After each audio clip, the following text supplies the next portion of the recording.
go on the Bonne Terre mine tour. Right here is where we enter, get our tickets, and we're going to tour the mine. Stay tuned. Here we go. Anybody from outside the state? Yeah, where you guys from? We currently are, but he said where we're from. Yeah. Where you guys from? Colorado, Arkansas, anybody else? Wisconsin. The Indian reservation I belong to is in Oneida, Wisconsin. Oh yeah. Texas? Yeah.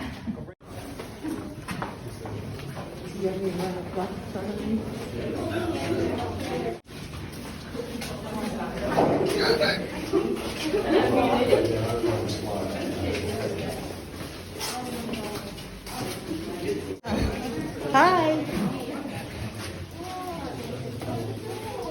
Better pay watching where you're going.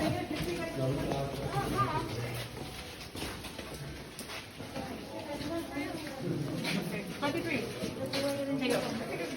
Don't follow.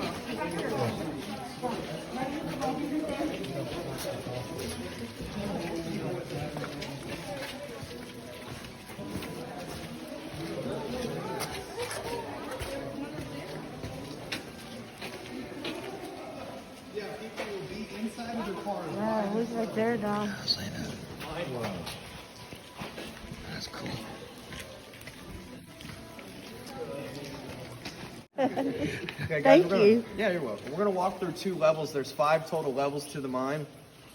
And we're going to walk about a half a mile. We're going to boat about a quarter of a mile. And we're going to view mathematically less than 65 times the amount of mine that's here. It stretches 22.3 miles long.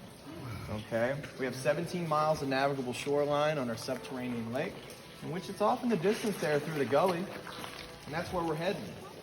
It's the largest subterranean lake in the continental United States, and we know this due to a geological society we work with. The entire mine has been laser rendered by LiDAR technology, if you're familiar with LiDAR, in which it scans the surface of the earth to show what's at a subsurface level. And we know every depth, crack, crevice, nook, and cranny. At the furthest depth, it's 427 foot underneath the surface. Okay, that's how far they carved in. When we get down to the dock, we're going to be approximately 214 underneath the surface, sitting in 166 foot of water. Okay, you guys ready? Let's check out the garden.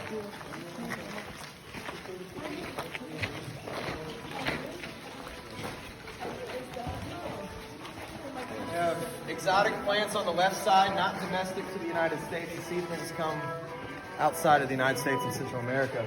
And then also we have 5 hibiscus plants over here lined up, and they are actually domestic to the state of Missouri.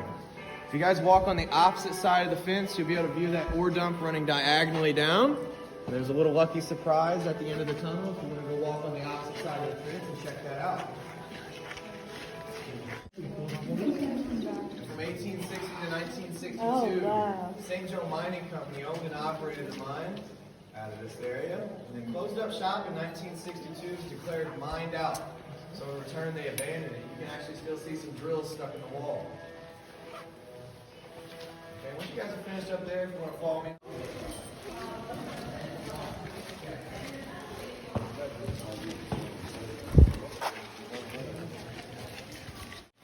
So from 1860 to 1962, they owned and operated the mine, St. Joe Mining Company. After 1860, up until 1881, they were bucketing the rock out by rope and mule, using candlesticks as a form of light. And after that, they developed their technology of a headlamp called a carbide helmet. It only allowed about 2.5 foot in diameter of light at any given time. And then past that, it's utter darkness. So imagine being hoisted upwards of 190 foot, about quadruple or 5 times that pillar there. Working with explosives, 2.5 foot of light, and about 3 foot of width to stand on. Their technology of a scaffolding called a trapeze. I'll show you later in the tour. You guys want to head down the line here, the railway system, check out the tipple. The path you guys walk was once existing railway. In return, it had to be redeveloped. It took about 9.5 years to turn this place into a tourist attraction. And after that, they started the walking towards 1983.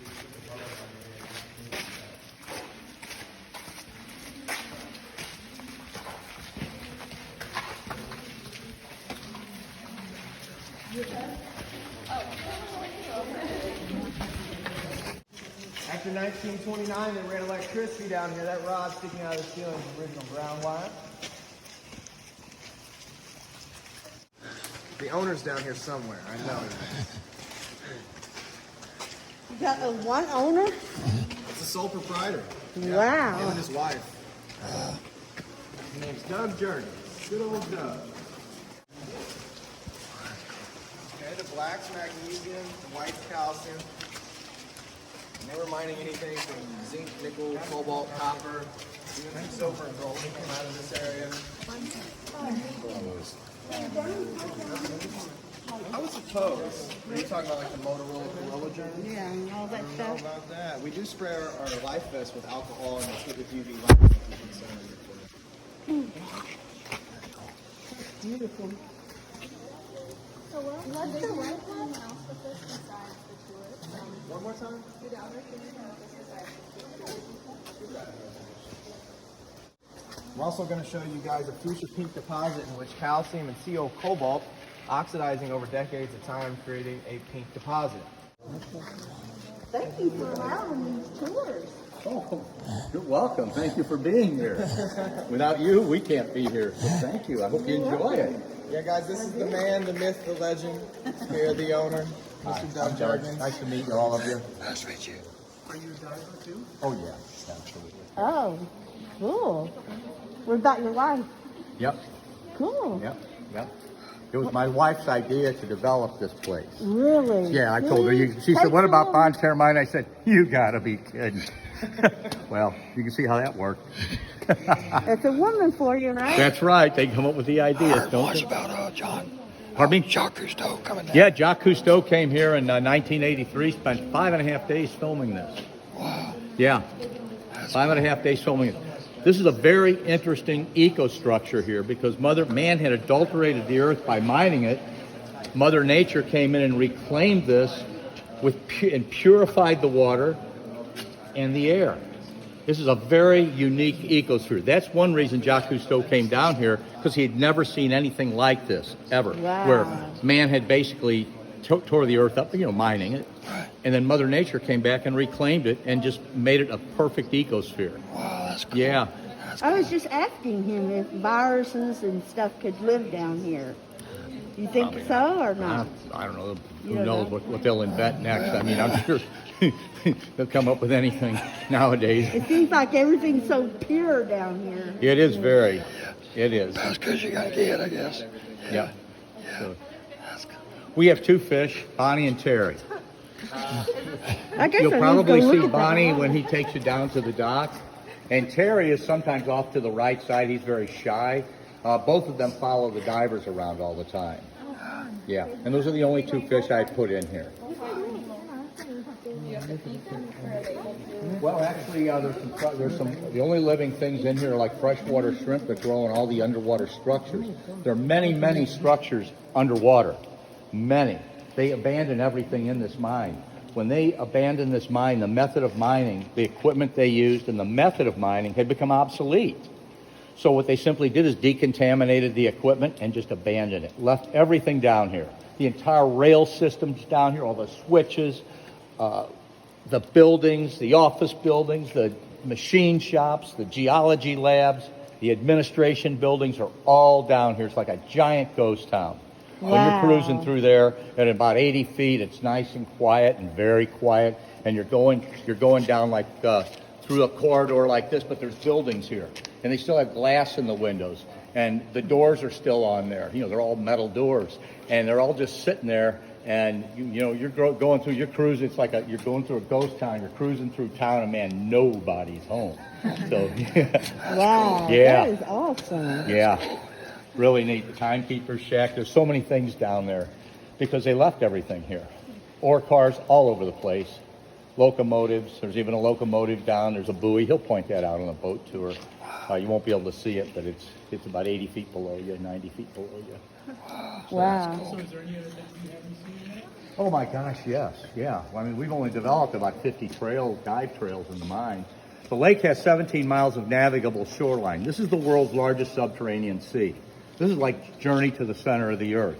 Because then how do we know that? How do we know how big this is? Because we have survey maps with elevations of everything in the mine. So we know what the elevation of the water is, and you can just simply take the survey maps and trace the shoreline all the way around, and it's a little over 17 miles. Wow. Yeah. That's cool. That's awesome. My friends, we're going to go ahead and proceed. Doug, I'll see you at the top.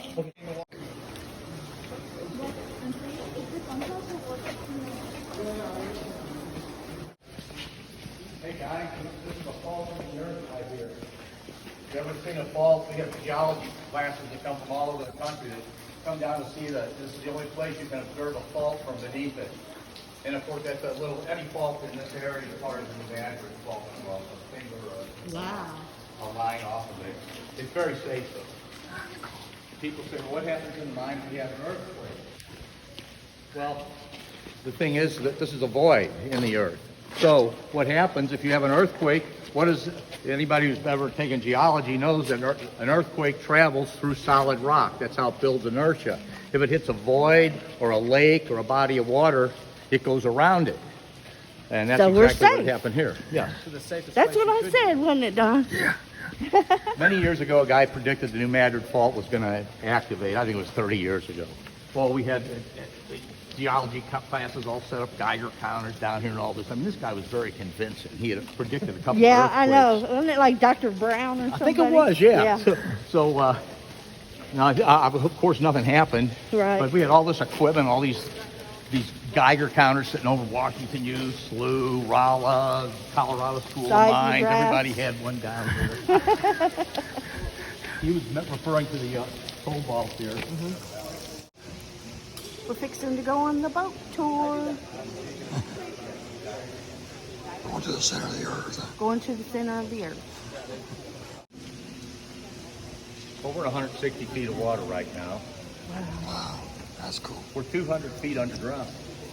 Oh, my Lord. Pretty neat, huh? That is neat.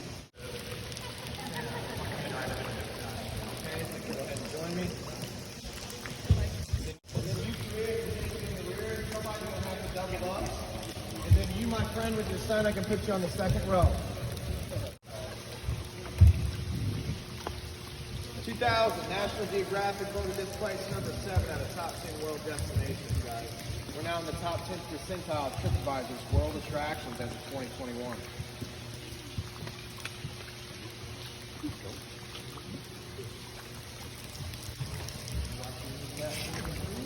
You're not going with us? Oh, no. With him? You kidding? Oh. I'm just kidding. It's only my second day, guys.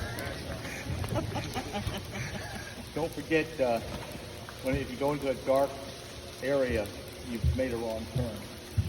Okay. I can load that away.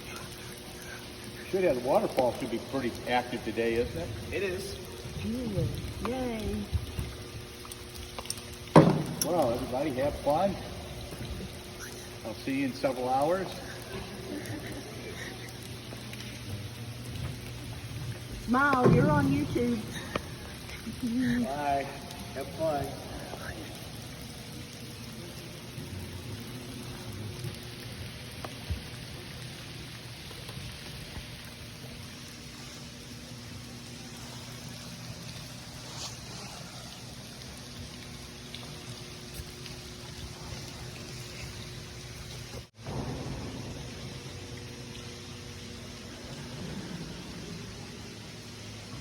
Everybody raise their hands.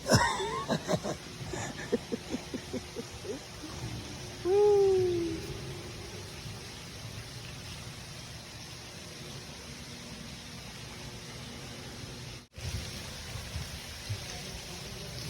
Oh, we hit a rock almost. There's an arrow to jump, huh?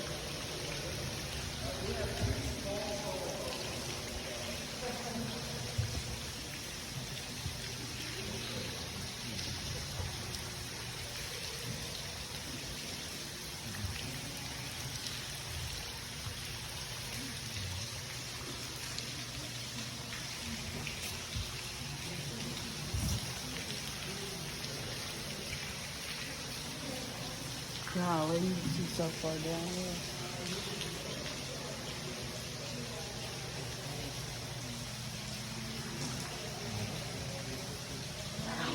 down. There's another hole down there. Look how deep that is.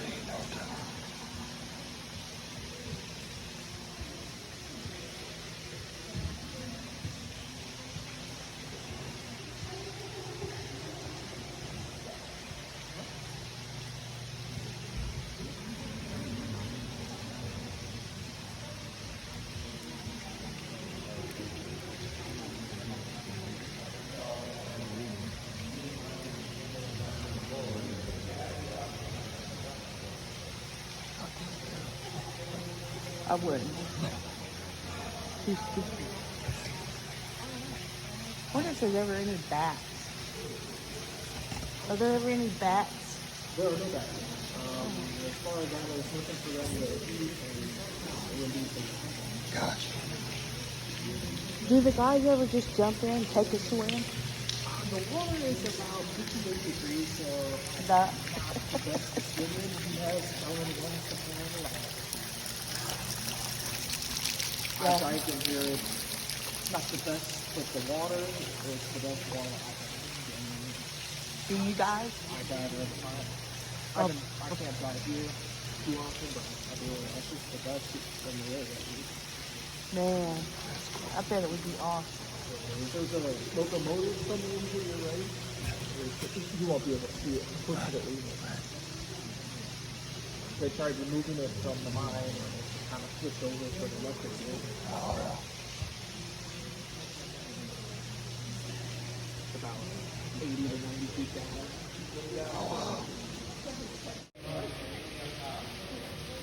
There's Bonnie here, Terry. It's fake.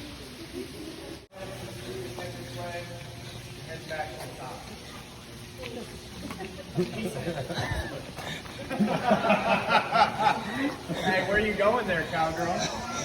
So did you have fun? Go Yes. check cats and more. I had a blast. That was so awesome. Beautiful. Now we're walking uphill. Yeah.